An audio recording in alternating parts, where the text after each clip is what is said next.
For today's ganap nga, papunta nga kami sa dormitory namin. Nagsimula na nga ang palarong pambansa, palarong pandorm pala.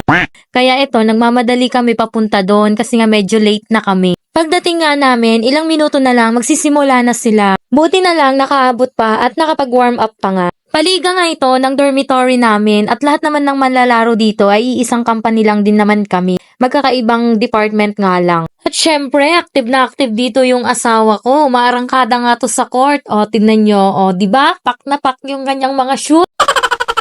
Walang practice yan. Aba, sabi ko sa kanya, kailangan niyang galingan kasi mapapahiya siya sa mini vlog ko.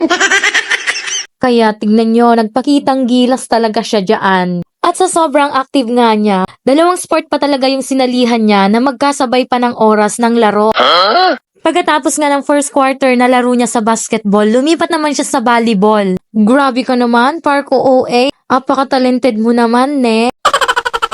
Partida, wala pang pahinga yan. Galing pa yan sa 10 hours na duty sa production. Kaya kahit tirik na tirik yung araw, the game must go on, diba? Ayaw magpaawat, ne? Pero wala ka dito sa batang to. Kahit tirik na tirik nga yung araw, nagkakapi pa rin.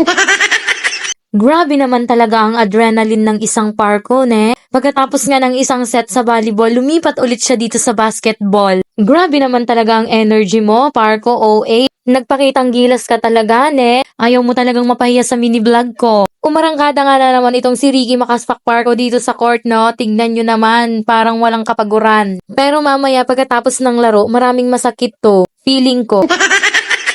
Malapit na nga matapos yung laro nila, nasa last quarter na, nang bigla namang accidentally matamaan ng bola ang private part ng isa sa ka-team nila. Well, ganyan talaga sa larong basketball, part yan ng game, pero may mga kaibigan talaga na bago ka tulungan, tatawanan ka muna, at yan si Ricky Makaspak Parko.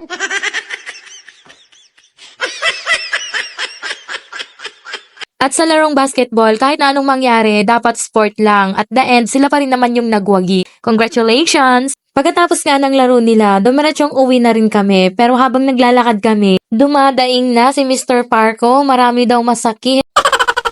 Bago nga kami umuwi ng bahay, dumiretso nga muna kami dito sa my mall para nga bumili ng craving niya. Nag-crave nga daw siya ng isang bucket na fried chicken, kaya pagbigyan natin. So habang hinihintay namin yung order namin isang bucket na chicken, nag-order muna kami ng drinks dito sa Starbucks. And finally, okay na yung order namin, uwi na kami ng bahay dahil tanghali na rin. And that's it for today's mini vlog. Thank you for watching. Bye!